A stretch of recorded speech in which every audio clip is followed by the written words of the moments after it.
Take a listen to this. Here's a scary fact. The average wedding in the U.S. cost over $20,000, and that's almost double what the couple planned to spend. Here with some ideas to cut costs is Millie Martini Bratten, editor-in-chief of Brides Magazine. Millie, good morning to you. Good morning. I can relate to this. I'm sort of a newlywed, got married a year ago, and you're exactly right. I spent exactly twice what we originally budgeted and intended.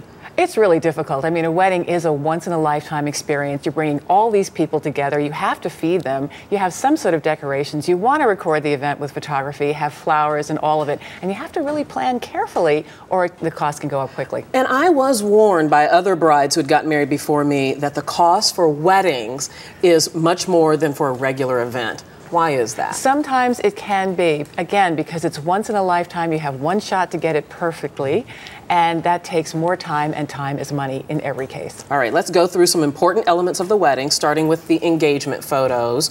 What's involved in the cost there? And then go ahead and tell us how we can save money. Well, again, an engagement photo and a wedding photo portrait are going to last you a lifetime. So you take extra time for that. Time equals money. You're shooting two people instead of one, so one of you may be smiling and the other sneezing, and you have to do it again.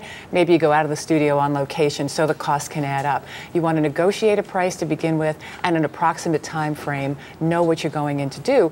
When you're negotiating, think maybe 10%, 15%, 50%, even though we're in a negotiating and flexible time, is too much. Something you're happy with, the photographer is proud of. This is one area where you may want to go ahead and spend the money, right? Because pictures Absolutely. last forever. Photographs, all the work you do to put the wedding together, you want it recorded and you want it done exactly right. Well, going from photos that last forever to something that maybe only lasts a few days, that's the flowers, but they're a very important part of the wedding. They're important, they're lovely, they're beautiful, they're memorable, but there are lots of ways that you can save.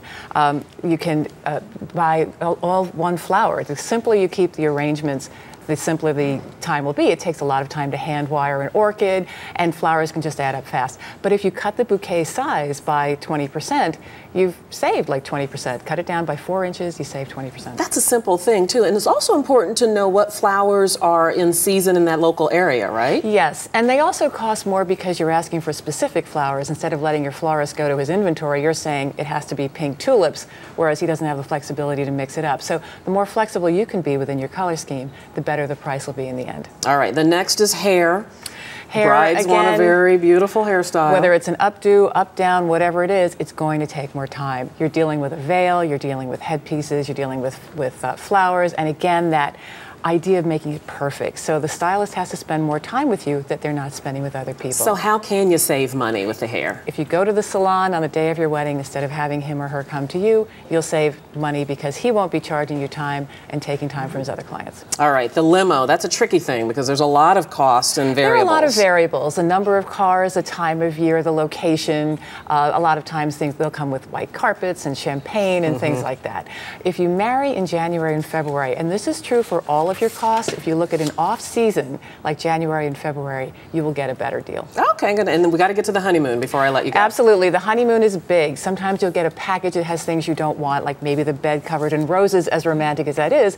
Look for promotions where you might get breakfast for free or airport transfers for free or maybe a free night. You have time on your side as a bride. You're planning way far out. Look for promotions and see what deal you can get. And this is a time with this tough economic climate that we have that you can find some good deals. You can always ask. Be reasonable, but always ask. All right, Millie Martini Bratten of Bride Magazine, thank you so much. Thank you. Good tips. If you want more cost-cutting wedding tips, go to our website, earlyshow.cbsnews.com.